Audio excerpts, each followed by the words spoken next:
അതാ കുളിച്ച് ശുദ്ധിയായി ഉളൂ ചെയ്തുകൊണ്ട് വന്നിട്ട് 2 റക്അത്ത് നമസ്കരിക്കുകയാ. എന്നിട്ട് ദുആ ചെയ്യുകയാ, അൽഹംദുലില്ലാഹ്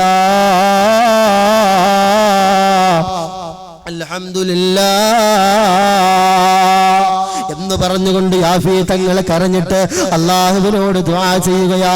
അല്ലാഹുവിനെ 1000 സ്തുതികീർത്തനങ്ങൾ അർപ്പിക്കുകയാ. അല്ലാഹുവേ പടച്ചവനെ, ആ ക്രൂരകൃത്യത്തിൽ നിന്നോ, പടച്ചവനെ നികൃഷ്ടമായ നീചമായ വ്യഭിചാരത്തിൽ നിന്നോ എന്നെ കാത്തുപോയ എന്നെ കാത്തുരക്ഷിച്ച പടച്ചവനെ, നിനക്കാണ് സർവസ്തുതികളുമെന്ന് പറഞ്ഞുകൊണ്ട് 1000 സ്തുതികീർത്തനങ്ങൾ അന്തരീക്ഷത്തിൽ പൊടികടലം കൊള്ളിച്ചുകൊണ്ട് അതാ യാഫി തങ്ങൾ കരഞ്ഞുകൊണ്ടിരിക്കുമ്പോ യാഫി തങ്ങളുടെ വീടിന്റെ വാതിലിൽ ആരോ മുട്ടുകയാണ്. വാതിലിൽ വന്ന് ആരോ മുട്ടുകയാണ്. യാഫി തങ്ങൾ പോയി വാതിൽ തുറക്കുകയാണ്. ആരാണെന്ന് നോക്കാൻ വേണ്ടി വാതിൽ തുറക്കുമ്പോ അതാ നിൽക്കുന്നു പുന്നാര നബിയെ ഞാൻ കാണുന്നതെന്ന, പുന്നാര റൗളയിൽ പോകുന്നതെന്ന, പൂമണം വീശുന്ന റൗള ശരീഫൊന്ന് കാണുന്നതെന്നാണ്, ഹൃദയം ചേരുന്നതെന്നാണ്. എന്റെ പ്രിയമുള്ളവരെ, ആരാ വാതിലിന്റെ ആ വാതിലിൽ മുട്ടിയതാരാ? ലോകത്തിന്റെ പ്രവാചകരല്ലയോ? ആരും കാണാൻ കൊതിക്കുന്ന പ്രവാചകര് വന്ന് യാഫി തങ്ങളുടെ വാതിലിൽ മുട്ടുകയാ. യാഫി തങ്ങൾ വന്ന് വാതിൽ തുറക്കുമ്പോ ലോകത്തിന്റെ പ്രവാചകൻ പ്രകാശപൂരിതമായിട്ട് നിൽക്കുകയാ. പ്രവാചകൻ സലാം പറഞ്ഞുകൊണ്ട് വീട്ടിന്റെ ഉള്ളിലേക്ക് കടന്നിട്ടോ യാഫി തങ്ങളോട് പറയുന്നു, യാഫിയേ, നീ ഇന്നലെ രാത്രി ചെയ്ത പ്രവർത്തനമുണ്ടല്ലോ, അത് അല്ലാഹുവിന് വല്ലാതെ ഇഷ്ടമായി മോനെ. അതിന് പകരമായി അല്ലാഹു സ്വർഗത്തിലൊരു കൊട്ടാരം പണിയുന്നുണ്ട് മോനെ എന്ന് പറഞ്ഞുകൊണ്ട് യാഫി തങ്ങളെയതാ നബി സല്ലല്ലാഹു അലൈഹി വസല്ലമ തങ്ങളെ വല്ലാതെ ഒന്ന് കെട്ടിപ്പിടിക്കുകയാ. യാഫി തങ്ങളാ മനുഷ്യനോട് പറയുകയാ, നബി തങ്ങളെ കെട്ടിപ്പിടിച്ചപ്പോ നബി തങ്ങളുടെ ശരീരത്തുണ്ടായിരുന്ന സുഗന്ധമുണ്ടല്ലോ, ആ സുഗന്ധം എന്റെ ശരീരത്തിൽ പുരണ്ടു.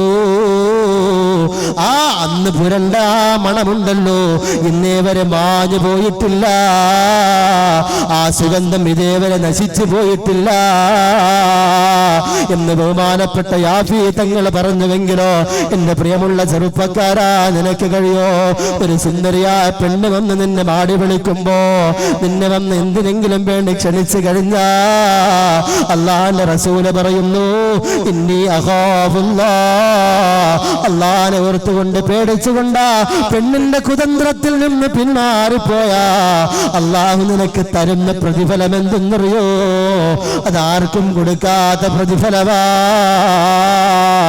വറജുലും ദാതും ബ്രതുഹു ദാതു മൻസിബിൻ വജമാൽ ഫഖാല ഇന്നി അഖാഫുല്ലാഹ്,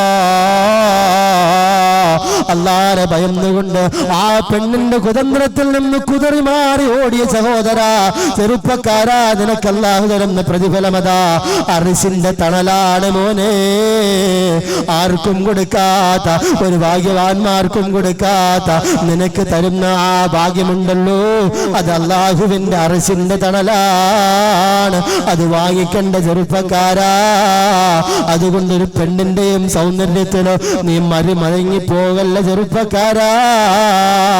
അല്ലാഹു തആല കാത്തു രക്ഷിക്കുമാറാകട്ടെ. അതുകൊണ്ടാണ് അല്ലാഹുവിന്റെ റസൂൽ പഠിപ്പിച്ചത്, ഫഹസാ ഹുസ്നുഹുന്ന അയുർദിയഹുന്ന, ഒരിക്കലും വലാ തുസവ്വിജൂഹുന്ന ലിഹുസ്നിഹിന്ന, നീ സൗന്ദര്യത്തെ മോഹിച്ച് മാത്രം നീ അത് മാത്രം മാനദണ്ഡമാക്കിക്കൊണ്ട് നീ നിക്കാഹ് ചെയ്യരുത്, വിവാഹ ആലോചന നടത്തരുത് എന്ന് പരിശുദ്ധമായ ഖുർആൻ പഠിപ്പിക്കുന്നത്. അതുകൊണ്ട് പ്രിയമുള്ള സഹോദരങ്ങളെ, കാര്യങ്ങൾ മനസ്സിലാക്കുക. വിവാഹ പ്രായമെത്തി നിൽക്കുന്ന ചെറുപ്പക്കാരോട് പറയാനുള്ളത്, സൗന്ദര്യം വേണം.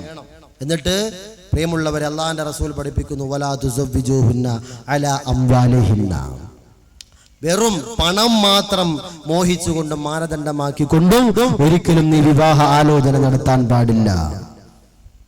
അങ്ങനെയും ഈ വിവാഹാലോചന നടത്താൻ പാടില്ല. അങ്ങനെ വിവാഹാലോചന നടത്തിയാൽ എനിക്ക് സ്വിഫ്റ്റ് വേണം, എറ്റിയോസ് വേണം, എനിക്ക് ഇത്ര ലക്ഷം വേണം, കോടിക്കണക്കിന് ആസ്തിയുള്ള ഇത് വേണം, റബ്ബർ എസ്റ്റേറ്റ് വേണം എന്നൊക്കെ പറഞ്ഞിട്ട് ഒരു പെണ്ണിനെ പോയി കെട്ടിയാൽ പ്രിയമുള്ളവരെ കുറച്ചു നാൾ കഴിയുമ്പോ ഒരുപാട് ദുഃഖം നീ സഹിക്കേണ്ടി വരും. പിന്നെ നിന്റെ ഈ പെണ്ണ് പറയും, ഇത്രയത്ര പണം നിനക്ക് നിങ്ങൾക്ക് എണ്ണി തന്നില്ലേ, കാറ് തന്നില്ലേ എന്റെ വാപ്പ, പിന്നെ എന്തിനാ എന്നോട് ദേഷ്യപ്പെടുന്നത് എന്ന് പറഞ്ഞുകൊണ്ട് പ്രിയമുള്ളവരെ നമ്മുടെ ഭാര്യമാര് നമ്മളോട് അധികാരം നടത്തും. അതുകൊണ്ട് അള്ളാന്റെ റസൂൽ പറഞ്ഞത് സമ്പത്ത് മാത്രം മോഹിച്ചുകൊണ്ട് ഒരിക്കലും വിവാഹാലോചന നടത്താൻ പാടില്ല. അള്ളാഹു താല കാര്യങ്ങൾ മനസ്സിലാക്കി അമൽ ചെയ്യാൻ തൗഫീഖ് നൽകി അനുഗ്രഹിക്കുമാറാകട്ടെ. ഇത് അള്ളാഹു താല നമ്മൾ പറഞ്ഞതും കേട്ടതുമായ കാര്യങ്ങൾ ജീവിതത്തിൽ പകർത്താൻ അള്ളാഹു നമുക്ക് ഏവർക്കും സൗഭാഗ്യം എന്ന് അനുഗ്രഹിക്കുമാറാകട്ടെ.